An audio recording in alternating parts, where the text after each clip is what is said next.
ਜਾਖੜ ਸਾਹਿਬ ਦਾ ਹੀ ਬਿਆਨ ਜਿਹੜਾ ਮੁੱਖ ਮੰਤਰੀ ਤੇ ਰਾਜਪਾਲ ਦੀ ਤਕਰਾਰ ਬਾਰੇ ਉਹਨਾਂ ਨੇ ਨਸੀਹਤ ਦਿੱਤੀ ਹੈ ਕਿ ਮਰਿਆਦਾ ਵਿੱਚ ਰਹੋ।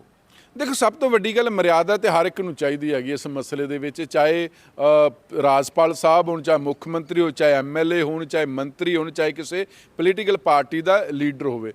ਕਿਸੇ ਨੂੰ ਅਗਰ ਤੁਸੀਂ ਸੰਬੋਧਿਤ ਹੁੰਦੇ ਹੋ ਜਾਂ ਉਹਦੇ ਮੁਖਾਤਬ ਹੁੰਦਿਆਂ ਕੋਈ ਉਹਨਾਂ ਤੇ ਟਿੱਪਣੀ ਕਰਦੇ ਹੋ ਤਾਂ ਉਹ ਇੱਕ ਅੰਦਾਜ਼ ਤੁਹਾਡਾ ਇੰਨਾ ਖੂਬਸੂਰਤ ਹੋਣਾ ਚਾਹੀਦਾ। ਇੱਕ ਤਾਂ ਵੀ ਅਗਲੇ ਨੂੰ ਗੁੱਸਾ ਨਾ ਲੱਗੇ। ਆਪਾਂ ਜਦੋਂ ਬਲੋ ਦਾ ਬੈਲਟ ਜਾ ਕੇ ਗੱਲਾਂ ਕਰਦੇ ਆ ਨਾ ਜੀ, ਉਹ ਪੰਜਾਬ ਦੇ ਵਿੱਚ ਮਾੜੀ ਕਿਸਮਤ ਹੈ ਕਿ ਕਲਚਰ ਸ਼ੁਰੂ ਹੋ ਚੁੱਕਾ ਕਿ ਬਸ ਇਹ ਹੈ ਕਿ ਤੁਸੀਂ ਧੀ ਭੈਣ ਦੀ ਗਾਲ ਨਹੀਂ ਕੱਢਦੇ, ਬਾਕੀ ਸਭ ਕੁਝ ਹੋ ਰਿਹਾ ਪੰਜਾਬ ਦੇ ਵਿੱਚ, ਹੈ ਨਾ।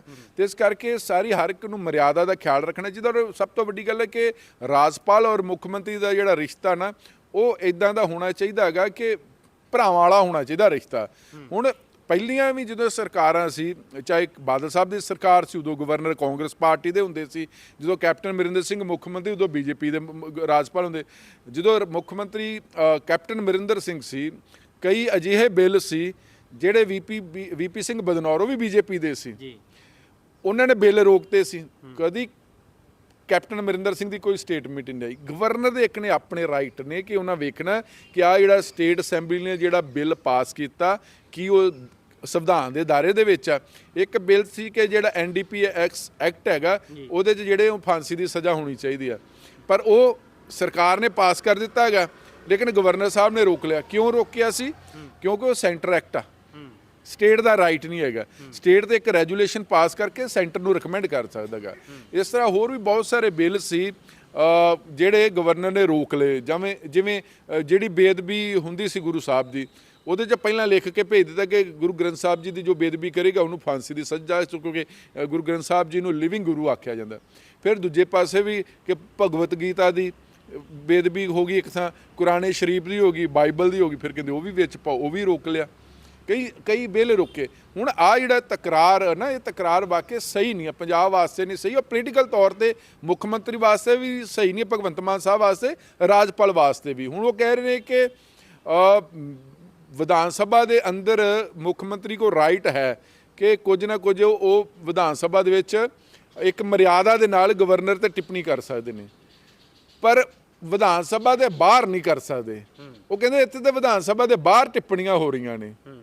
ਉਹ ਸਵਾਲ ਹੈ ਕਿ ਉਹ ਕਹਿੰਦੇ ਕਿ ਜਿਹੜੀਆਂ ਰਾਸ਼ਟਰਪਤੀ ਰਾਜ ਵੀ ਲਾਗੂ ਹੋ ਸਕਦਾ, ਜਿਸ ਹਿਸਾਬ ਦੀਆਂ ਇੱਥੇ ਚੀਜ਼ਾਂ ਹੋ ਰਹੀਆਂ ਨੇ, ਮਸਲੇ ਉੱਠ ਰਹੇ ਨੇ। ਉਹ ਤਾਂ ਕਹਿ ਰਹੇ ਕਿ ਬਾਰਡਰ ਦੇ ਵਿੱਚ ਜਿੰਨੇ ਵੀ ਥਾਣੇ ਨੇ ਉਹ ਨਸ਼ੇ ਦੇ ਤਸਕਰਾਂ ਨਾਲ ਮਿਲੇ ਹੋਏ ਨੇ।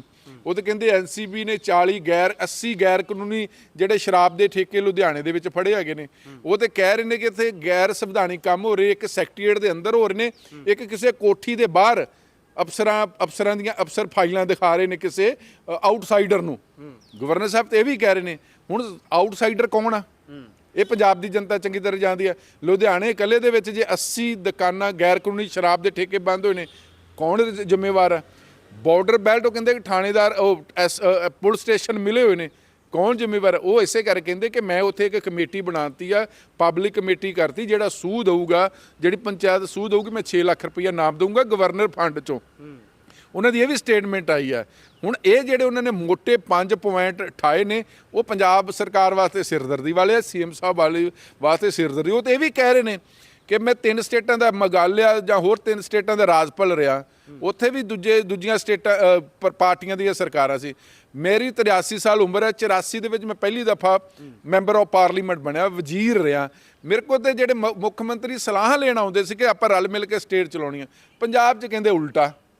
ਇਹ ਜਿਹੜਾ ਮਸਲਾ ਇਹ ਗੰਭੀਰ ਵਿਸ਼ਾ ਹੈਗਾ ਕਿ ਇਹ ਜਿਸ ਤਰ੍ਹਾਂ ਉਹ ਮੁੱਖ ਮੰਤਰੀ ਸਾਹਿਬ ਦੀਆਂ ਸਟੇਟਮੈਂਟਾਂ ਆ ਰਹੀਆਂ, ਗਵਰਨਰ ਸਾਹਿਬ ਜਿਸ ਤਰ੍ਹਾਂ ਖਫਾ ਹੋਏ ਨੇ, ਕਿਉਂਕਿ ਤੁਸੀਂ ਇੱਕ ਸੰਵਿਧਾਨ ਅਹੁਦੇ 'ਤੇ ਬੈਠੇ ਔਰ ਕਿਸੇ ਬਾਰੇ ਟਿੱਪਣੀ ਅਜਿਹੀ ਕਰਦੇ ਹੋ, ਤੇ ਜੇ ਇੱਥੇ ਪਰਚਾ ਦਰਜ ਹੋ ਜਾਂਦਾ CM ਸਾਹਿਬ ਤੇ 124 ਦੇ ਤਹਿਤ, ਤੇ ਉਹ ਇਹ ਪੋਲੀਟੀਕਲ ਤੌਰ ਤੇ ਇੱਕ ਸੰਵਿਧਾਨਿਕ ਕ੍ਰਾਈਸਿਸ ਆ ਜਾਏਗਾ।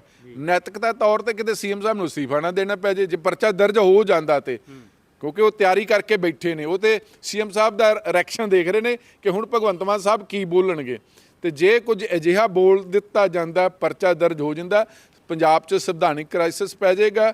ਨੈਤਿਕਤਾ ਦੇ ਤੌਰ ਤੇ ਪੋਲੀਟੀਕਲ ਪਾਰਟੀਆਂ ਅਸਤੀਫਾ ਮੰਗ ਸਕਦੀਆਂ ਨੇ, ਔਰ ਦਿੱਲੀ ਜਿਹੜੀ high command Aam Aadmi party ਦੀ ਉਹ ਵੀ ਮੰਗ ਸਕਦੀਆਂ ਨੇ ਵੀ ਭਈ ਅਸੀਂ ਤੇ ਤੈਨੂੰ ਚੰਗੀ ਭਲੀ ਸਰਕਾਰ ਦਿੱਤੀ ਸੀ, ਤੁਹਾਡੀ ਗਵਰਨਰ ਦੇ ਨਾਲ ਨਹੀਂ ਬਣੀ ਹੈਗੀ।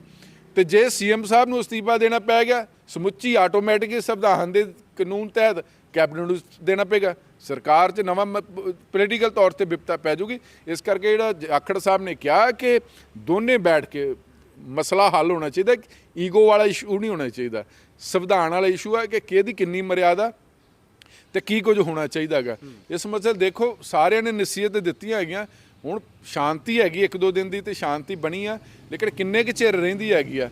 ਔਰ ਪੰਜਾਬ ਇੱਕ ਬਾਰਡਰ ਸਟੇਟ ਆ, ਬਾਰਡਰ ਸਟੇਟ ਦੇ ਜ਼ਰੀਏ ਤੇ ਸੈਂਟਰ ਔਰ ਪੰਜਾਬ ਦੋਨਾਂ ਦੀ ਜੇ ਆਪਸੀ ਵਿੱਚ ਸੰਪਰਕ ਨਹੀਂ ਆ, ਲਾਜ਼ਮੀ ਤੌਰ ਤੇ ਨੁਕਸਾਨ ਹੋ ਸਕਦਾ। ਔਰ ਇੱਕ ਇਹ ਵੀ ਚਰਚਾ ਕਿ ਕਿਤੇ ਨਾ ਕਿਤੇ ਇਹ ਤਾਂ ਨਹੀਂ ਹੈ ਕਿ ਪੰਜਾਬ ਦੇ ਮੁੱਖ ਮੰਤਰੀ ਭਗਵੰਤ ਮਾਨ ਸਾਹਿਬ ਨੂੰ ਸੈਂਟਰ ਥੋੜਾ ਤੜਫਾ ਕੇ ਰੱਖਣਾ ਚਾਹੁੰਦਾ, ਇਹ ਵੀ ਇੱਕ ਵਜ੍ਹਾ ਹੈਗੀ ਆ। ਤੇ ਹੁਣ ਦੇਖਦੇ ਆ ਜਿਹੜਾ ਹੁਣ ਮੁੱਖ ਮੰਤਰੀ ਸਾਹਿਬ ਨੇ ਵੀ ਸੁਣ ਲਿਆ ਹੋਊਗਾ, ਪੜ੍ਹ ਲਿਆ ਹੋਊਗਾ ਕਿ ਗਵਰਨਰ ਸਾਹਿਬ ਨੇ ਉਹਨਾਂ ਪ੍ਰਤੀ ਕੀ ਕੁਝ ਬੋਲਿਆ, ਕੀ ਕੁਝ ਸਲਾਹਾਂ ਦਿੱਤੀਆਂ, ਕੀ ਕੁਝ ਹੁਣ ਅਵੇਅਰ ਹੋਣ ਦੀ ਜ਼ਰੂਰਤ ਆ, ਉਹਨਾਂ ਵੀ ਚੰਗੀ ਤਰ੍ਹਾਂ ਪੜ੍ਹ ਲਿਆ ਹੋਊਗਾ।